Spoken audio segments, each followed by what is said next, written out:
Coming up on KCCI 8 News Close Up, for the first time in decades, Des Moines is about to elect a new mayor. Hear from the candidates who want to succeed Frank County. And 4 Des Moines City Council seats are up for grabs on Tuesday. Why this election is so important for people in the northwest part of the city. This is Iowa's news leader. This is KCCI 8 News Close Up. Good morning and thank you for joining us for a pre-election day edition of Close Up. I'm KCCI Chief Political Reporter Amanda Rooker. For the first time in 20 years, people in Des Moines will elect a new mayor. Frank County, who has served since 2004, is not seeking a 6th term. 4 candidates are on the ballot to replace County: at-large Des Moines City Council member Connie Boesen, community activist Denver Foote, Ward 3 City Council member Josh Mandelbaum, and Christopher Von Arx, who works as a security guard. Last week, Creative Visions held a voter candidate forum moderated by KCCI's Jody Long and invited the mayoral candidates to attend. Boesen and Mandelbaum agreed to take part and answered questions from residents, starting with school violence and policing. I grew up on the east side of Des Moines, went to East High, still live on the east side of Des Moines, and I got involved in my community service when I was a PTA president at East High, and I was asked to serve on the sales tax committee. And what I saw from that is I knew schools needed help, but when I walked door to door, I also realized the city and the housing and some of the development needed help also. So I ran for school board. I served on school board for 14 years. And then I saw the connection between cities and schools and ended up running for the city council as the at-large. I've always represented the whole city. The reason I'm running is I care about Des Moines. I want to create a safer Des Moines. I want to accelerate our economic development and our infrastructure repairs. I want to revitalize neighborhoods. And I want to ensure that we don't leave people behind. We've had a lot of great things going on in this city, and we still have a lot of work to do. We're an old city, we have old infrastructure, and it's going to take somebody that has the vision to move us forward in a way that we bring everybody together. I have a track record of doing that. I have a track record of getting things done and bringing together people to come up with solutions and really work on the local solution or the local problems that we have and concentrate on everybody's needs. Good evening. I'm Josh Mandelbaum. I'm the Ward 3 council member, and I come to this race with a deep history in Des Moines and in public policy and public service. So I grew up in this community. My kids are going to some of the same schools that I went to growing up in this community. And in my professional career, I've spent it working on policy problems and in public service. Early in my career, I worked for Governor Vilsack and Lieutenant Governor Peterson. And for the last 11 years, I've worked as an environmental attorney, tackling climate change, clean energy, and clean water. And I've had to stand up to some of the biggest special interests in this state. What this election is about, it's about our future, and it's about the future that we want to build together. And I want to be part of creating a community that works better for everyone and provides opportunity to everyone. And there are a lot of different pieces to that. It means we have to take care of basics like infrastructure and public safety, but look how we do those things better. It means we have to tackle how we grow, but we also need to build the workforce of the future and invest in the people. We have to tackle tough issues like housing, because if you can't find housing that meets your needs at a price that you can afford, this community fundamentally doesn't work for you. And we need to create an accessible community where people are connected to jobs, healthcare, childcare, grocery stores, the basics, but also amenities like a neighborhood park or coffee shop or restaurant, things that make quality of life great. And we need to create more of that in our community. Basically, with the growing epidemic amongst young men and women out here today, with school violence within our communities and stuff, what is your plan to actually help curb that and turn it into a positive from the negative that it is today with those young men, and not just them and the women, but also their parents? We need to treat violence and gun violence like the public health epidemic that it is. That means we know violence can spread from one person to another. We know root causes of it, and we need to intervene. And that's why I was an advocate for bringing the program Cure Violence to Des Moines. In fact, our community-based partner for that, we're sitting right here in Creative Visions, and Creative Visions has been a community-based partner in our violence interruption program. We need to continue that. We need to provide resources so that we can cover more geographic areas, because we've implemented that as a pilot program in a limited geographic area. We know it's a bigger problem. We know it's a bigger issue. We know there's a bigger need. So we need to continue that program. We need to continue funding it. And then we need to look at things systemically. That's addressing opportunities for our youth, making sure that we do more to partner from a programmatic perspective to give our kids more things to do after school. You know, there are a lot missing from an after school perspective, and if we don't give them opportunities, they're going to find other things to do. We need to connect young folks to jobs. One of the great things we're doing at Forest Avenue Outreach, which connects people to apprenticeship programs and good job opportunities starting at an early age. We need to do more of that too, to provide people a path and a positive way forward. The biggest way is prevention, and so I say we start when they're young. And that's why I've been a huge advocate for preschool. 1/2 of our kids don't have quality preschool. And with that, we were able to give the Des Moines schools $4 million to create a preschool with a wraparound daycare. Critical for parents. How do you go to work if you can't, and how do they put them in preschool? So start giving them a good start from an educational standpoint. Then we have to put programs together for youth, whether we expand our parks like we did. I'm proud that we lowered admission to different sports to $5. We've seen skyrocketing increases, giving kids something to do in a positive manner. You see what just happened at this park a couple of weeks ago? It's a great addition. So we need to continue doing that. The other thing is listening to the kids. I met a young man who had just graduated from Hoover a couple of years ago. He brought up that kids were hungry and they wanted things. He said at 14 he knew the difference. He went one way in sports, his friends, he could tell me everybody that had been in trouble. So we put together funding through our federal funding to create job opportunities this summer for 14 and 15-year-olds of Boys and Girls Club, Urban Dreams, and then Oak Ridge. Again, listening to what the issues are that are in the community and how can we help people so that we don't have the kids get in trouble, that we give them positive experiences. So again, prevention is much cheaper than intervention. Our last question under the umbrella of public safety is, would you support a citizens review board for the police department? If not, what is currently in place to ensure fair policing? And if yes, why do you think it's necessary? I support a community review board for our police department. I've worked with community members for several years on this issue. It's been something that, when you talk about listening to the community, it is loud and clear that the community wants to see a review board, wants to have oversight, accountability, and it's a way that you can help build trust between the community and our police department. So I think it's an important step, and we should work to develop a community review board that is as strong as we can make it under existing state law. And we have models from Cedar Rapids and Iowa City. We've worked with community members to make changes to those models, to make improvement, and we've got language that we could implement. It's just a question of having 4 people on that council willing to support it. But I commit and promise I will support it as mayor. I'll work to get it introduced so that we can pass it. So I have said, I've worked with CCI on this, and we have said that we would be supportive of a citizen review. And I think it's a matter of, we do have models, and it's what's the right model under the law of Iowa that we can do. But we also need to look at how we offer, how do we do more community policing? How do we get more ownership, and how do we work with each other so we gain trust in that way too? Not only can you have oversight, but you also can have better relations, and I think we're doing more of that. And I think that as we see even downtown, we have they've put people on the street just going around the neighborhood, and they're helping people. And again, going back to this, our care team too, how do we interact with people? How do we make sure that we're sending the right people to a mental health crisis?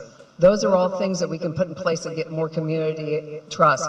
Because when somebody has somebody in the neighborhood said they had an autistic son, they had to call police. That wasn't the right person to call. They needed help because he was having an outburst. In Des Moines, mayoral candidate Denver Foote was not at the forum, posting online that they're recovering from COVID. Foote also posted about having to be on bed rest until today, 2 days before the election.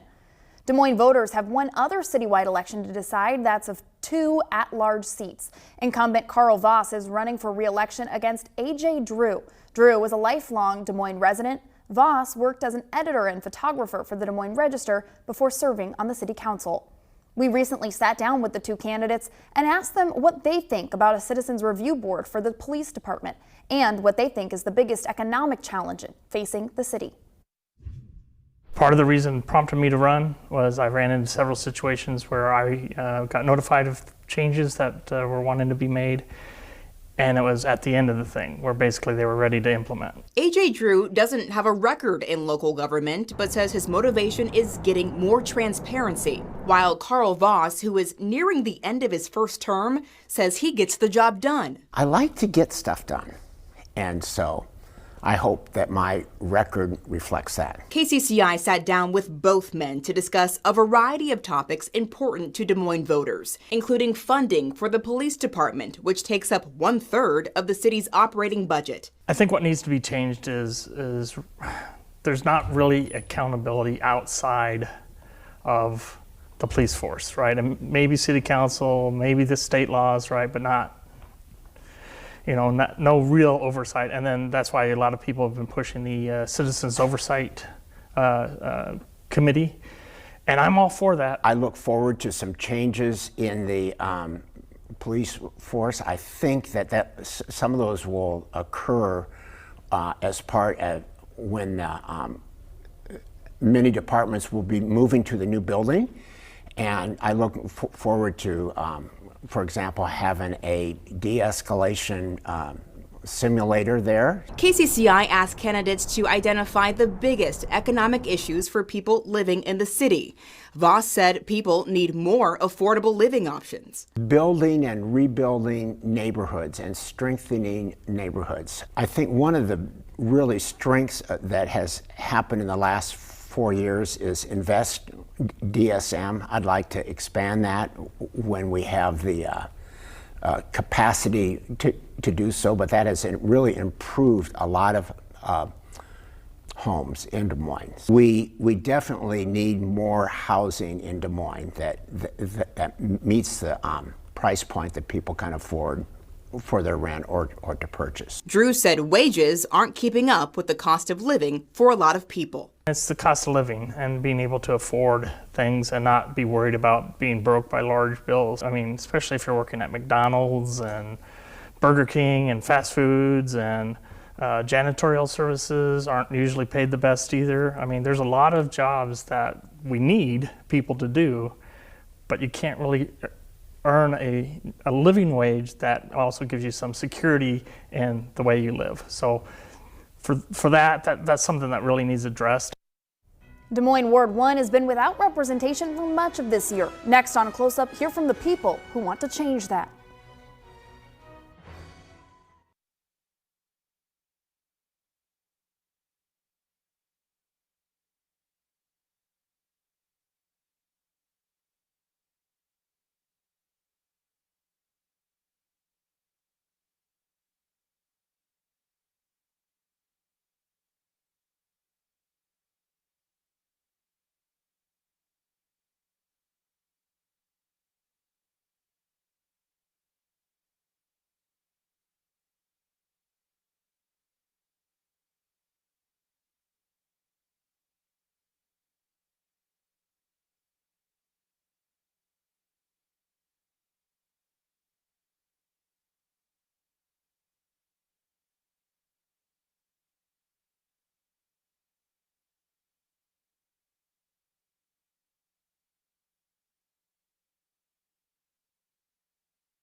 Voters in Des Moines' Ward 1 had just elected a city council representative in 2021.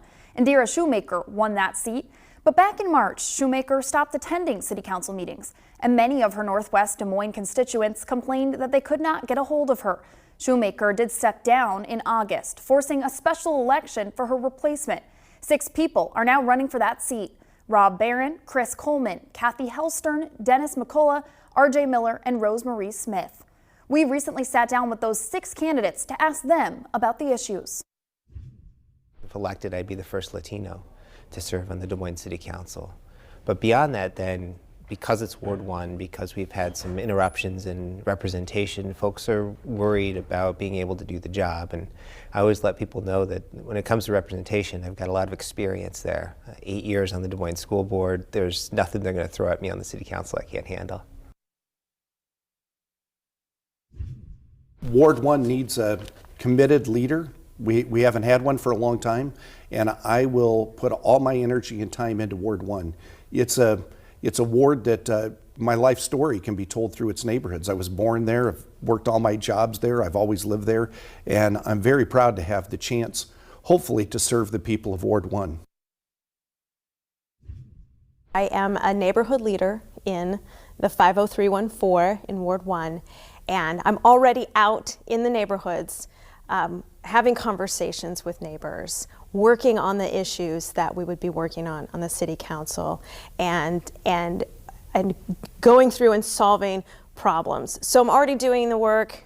I know what things are concerning us in Ward 1, and I want this to be a chance for me to advocate sort of on a larger level for my neighbors in the ward. I'm different. I'm not a politician. I'm a working stiff like the rest of them. You know, I get up in the morning, I go to work, I take care of my family. And frankly, I would actually love it if we can get somebody in there to actually ask questions that need to be asked.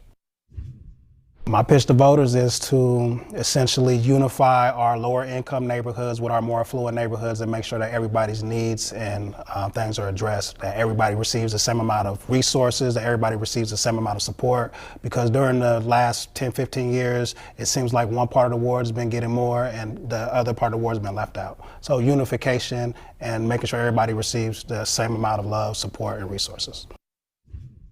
I went to the Central Iowa Shelter and Services. I held a town meeting down there on the 18th of September, and they expressed to me, you know, their concerns in relationship to being homeless. Then some, they actually was, you know, actually due to drugs and alcohol, and then some was just life homelessness.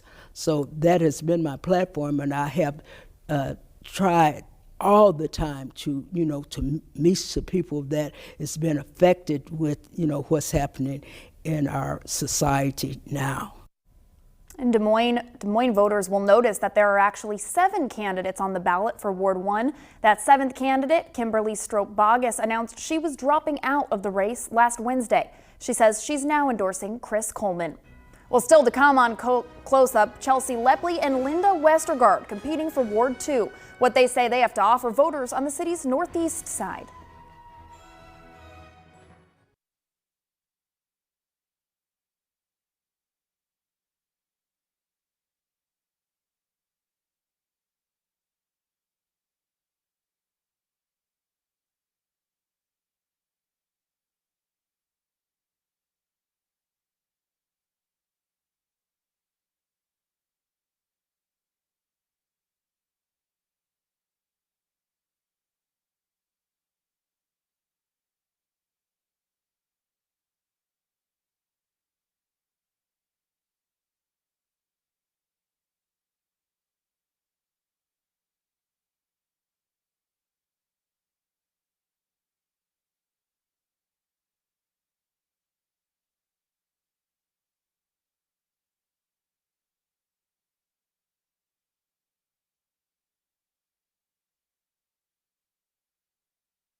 Voters in Des Moines' northeast side are also voting for their next city council person. Challenger Chelsea Lepley and incumbent Linda Westergaard are on the ballot. KCCI recently talked with Westergaard about what she believes she's accomplished, and with Lepley about what still needs to get done. KCCI sat down with each candidate to discuss a variety of topics important to voters. Both agree Ward 2 is full of diversity. Westergaard says she's proud of the proclamation that declared Des Moines a welcoming city. Every single resident is important, and I want them to feel included in our neighborhood. And I have specifically reached out to several of those communities, my neighbors around me. I live in a very diverse neighborhood, but we need to work together for the betterment of our neighborhood so everyone feels welcome. Lepley says she wants to make sure everyone is getting the support they need from the city. We have such a diverse group of people, and there are so many languages spoken and so many cultures represented that I a lot of times worry that folks who aren't native English speakers or folks who have a different background aren't getting the services that they are entitled to. When it comes to transportation and accessibility issues, Lepley says traffic safety in the area has been a big focus of hers. Particularly on East University. Between the river and East 14th, we've got thousands of kids going to school within just a quarter mile of that dangerous intersection. And I've been asking for the city to do something about it for years, and it took a tragedy last year for them to take it seriously, and it shouldn't have. Westergaard says seniors need more transportation options. I talked to residents that live about a half a mile from our local Hy-Vee store. They're on limited incomes, and there's no transportation to get them to and from the grocery store. I envision a system where we could work with DART, where maybe once a week they could come and pick up residents, take them to the grocery store. Ahead on Close Up, Ward 4's longtime incumbent facing two challengers in Tuesday's election. Hear from all three candidates next.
Welcome back to Close Up. The incumbent in Des Moines' Ward 4 faces two challengers in Tuesday's election. Those challengers are Jason Bunnell and Justin Torres. They're both trying to unseat Joe Gatto, who has served on the city council since 2014. KCCI talked to all three of them about some topics that are top of mind for voters. I think it's time for a new generation of leadership on the Des Moines City Council. I think the current makeup does not really represent folks that actually live in these wards. Not everybody on the council is a 60-year-old plus white person. We need a little bit more diversity, both in ethnicity, economic background, and just experience. If they would like to embrace a new change. As far as I can remember, the South Side's been the same, and the last 20 years it's been neglected. I think my biggest value to the voters would be working towards improving change. It's not only in infrastructures, but also to homeowners as well. I want to continue to represent the people of Ward 4. I'm excited about the next 4 years. We've got some great momentum going on. And I think with my experience as the longest serving council member on the council, knowing the process, the policies of how we can get things done, I'm excited to serve. Voters in Central Iowa are also deciding on several bond issues this Tuesday. People in Polk County will decide whether to approve loaning the Des Moines Airport $350 million for a new terminal. The bond referendum needs 60% of voters to pass.